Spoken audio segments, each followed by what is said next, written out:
এক সময়ের দাপুটে শিক্ষামন্ত্রী, যিনি নকলের বিরুদ্ধে যুদ্ধ করে সারা দেশে রীতিমতো হিরো বনে গিয়েছিলেন, তিনি আজ কি করছেন? কেন ক্লাস 1-2 ছোট ছোট বাচ্চাদের সামনে গিয়ে হঠাৎ করে রাজনৈতিক নেত্রীর নাম মুখস্থ করাচ্ছেন? কেনই বা আবার সেই অভিশপ্ত অনলাইন ক্লাস ফিরিয়ে এনে শিক্ষা ব্যবস্থাকে খাদের কিনারায় ঠেলে দিচ্ছেন?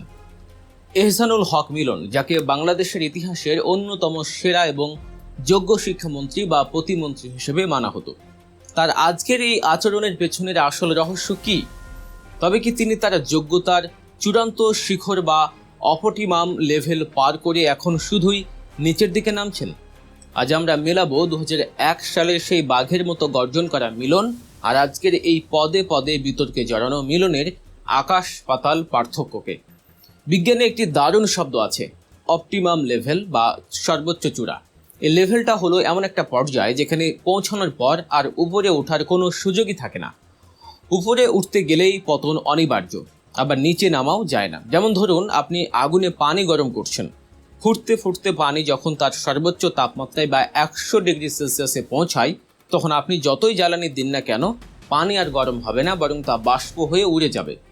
এহসানুল হক মিলনের ক্ষেত্রেও ঠিক এমনটাই ঘটেছে বলে মনে করছেন দেশের রাজনৈতিক ও শিক্ষা বিশ্লেষকরা।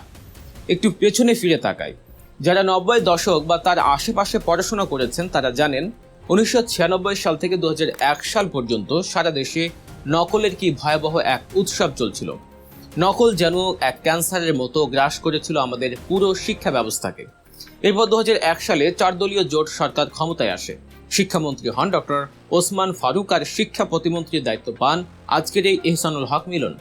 দায়িত্ব পেয়ে তিনি যেন এক জাদুকরের মতো পাল্টে দিলেন সব দৃশ্যপট। সারা দেশের পরীক্ষার হলগুলোতে তিনি ঝড়ের মতো ছুটে বেড়াতেন।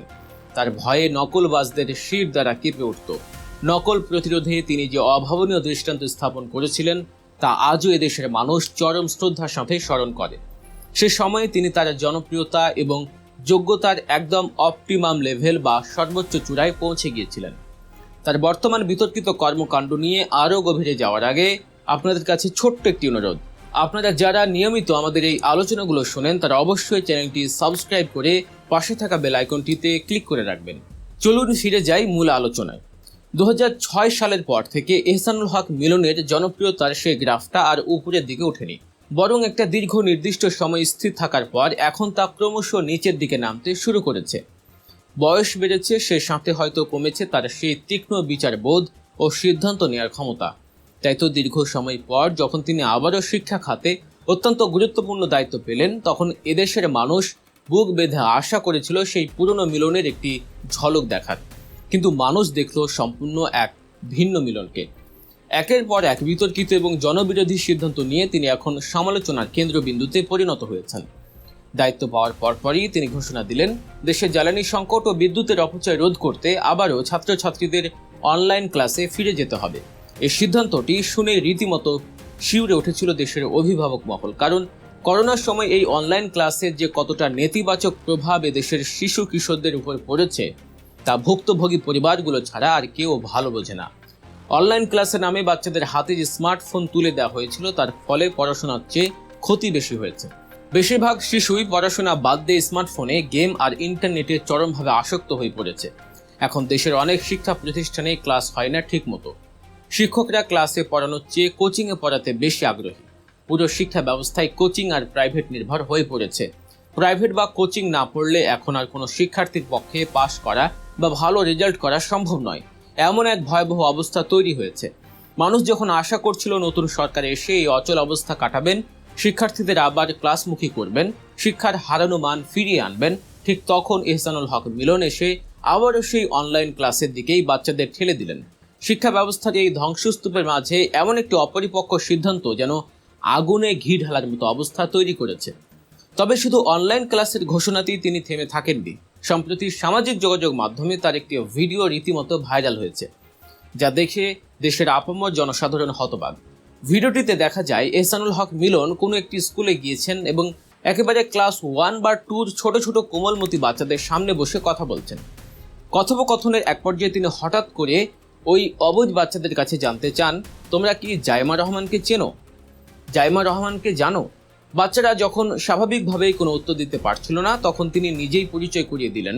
তিনি বললেন, জাইমা রহমান হলেন বাংলাদেশের সাবেক প্রধানমন্ত্রী বেগম খালেদা জিয়ার নাতনি এবং তারেক রহমানের মেয়ে। শুধু পরিচয় দিয়েই তিনি ক্ষান্ত হননি, তিনি ওই অবুঝ শিশুদের উদ্দেশ্যে হাত নেড়ে নেড়ে বললেন, তোমরা রাজনীতি করবা জাইমা রহমানের সাথে। এই কথাটি তিনি এমন ছোট বাচ্চাদের বলেছেন যাদের রাজনীতি, দেশ বা শাসন ব্যবস্থা সম্পর্কে বিন্দুমাত্র কোনো ধারণাই নেই। এখন সবচেয়ে বড় প্রশ্ন হলো, একজন দায়িত্বশীল শিক্ষামন্ত্রী হিসেবে এমন আচরণ কতটা যৌক্তিক? তিনি জাইমা রহমানকে নিয়ে কথা বলতেই পারেন। জাইমা রহমান একটি বিশাল বড় রাজনৈতিক পরিবারের সন্তান, তার প্রতি মিলনের ব্যক্তিগত আনুগত্য, স্নেহ বা শ্রদ্ধা থাকতেই পারে। তিনি দলের শীর্ষ নেতাদের খুশি করার জন্য প্রশংসা করতেই পারে, সেটা তার একান্তই ব্যক্তিগত রাজনৈতিক অভিরুচি। কিন্তু সেই রাজনীতির পাঠ তিনি কোথায় দিচ্ছেন? একেবারে প্রথম বা দ্বিতীয় শ্রেণীর শ্রেণীকক্ষে।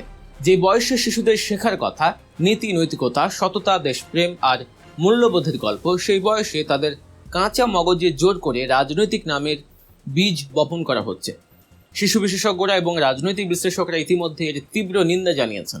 তাদের স্পষ্ট করেই বলছেন, শিশুদের অবুঝ মনের ওপর এই ধরনের রাজনৈতিক প্রভাব বিস্তার করা কোনোভাবেই কাম্য নয়। এটি শিশুদের স্বাভাবিক মানসিক বিকাশের চরম নেতিবাচক প্রভাব ফেলতে পারে। শিক্ষা প্রতিষ্ঠান হলো জ্ঞান অর্জনের জায়গা, কোনো রাজনৈতিক দলের প্রচারণার মঞ্চ নয়। আসলে মানুষ যখন তার সেই অপটিমাম লেভেল বা সেরা সময়টা পার করে নিচের দিকে নামতে থাকে, তখন সে নিজেই বুঝতে পারে না সে কি করছে, তার কি করা উচিত। নিজের হারিয়ে যাওয়া প্রাসঙ্গিকতা ফিরে পেতে বা নিজের পদ টিকিয়ে রাখতে অনেক সময় মানুষ এমন সব বেফাস কাজ করে বসে যা তার অতীতের সব সোনালী অর্জনকে ম্লান করে দেয়। একটি অচল পয়সার যেমন বাজারে কোনো দাম থাকে না, তেমনি যোগ্যতার পারদ নিচে নেমে গেলে মানুষ অযাচিতভাবে তোষামোদী আর চাটুকারিতে আর আশ্রয় নেয়। এহসানুল হক মিলনের ক্ষেত্রেও কি আজ ঠিক সেটাই ঘটছে? যে মানুষটা একজন নিজের দাপটে, নিজের কর্মগুণে সারা দেশের মানুষের কাছে হিরো ছিলেন, তাকে কেন আজ ছোট ছোট বাচ্চাদের সামনে গিয়ে রাজনৈতিক তোষামোদীর মাধ্যমে লাইমলাইটে থাকতে হবে? বাংলাদেশের মানুষ সবসময় একজন সৎ, যোগ্য এবং সাহসী এহসানুল হক মিলনকে মনে রাখতে চায়। সেই মিলন যিনি পরীক্ষার হল থেকে বুক ফুলিয়ে নকলবাজদের কান ধরে বের করে দিতেন। কিন্তু আজকের এই মিলন, যিনি শিক্ষার মান উন্নয়নের বদলে শিশুদের রাজনৈতিক মগজ ধোলায় ব্যস্ত এবং অনলাইন ক্লাসের মতো চরম বিতর্কিত সিদ্ধান্ত নিচ্ছেন, তাকে এদেশের সচেতন নাগরিকরা কতটা মেনে নেবে তা সময়ই বলে দেবে। একজন যোগ্য মানুষের হাতে দায়িত্ব পড়লে জাতি যেমন আনন্দিত হয়, তেমনি সেই মানুষের অপ্রত্যাশিত আচরণে জাতি ততটাই হতাশ হয়।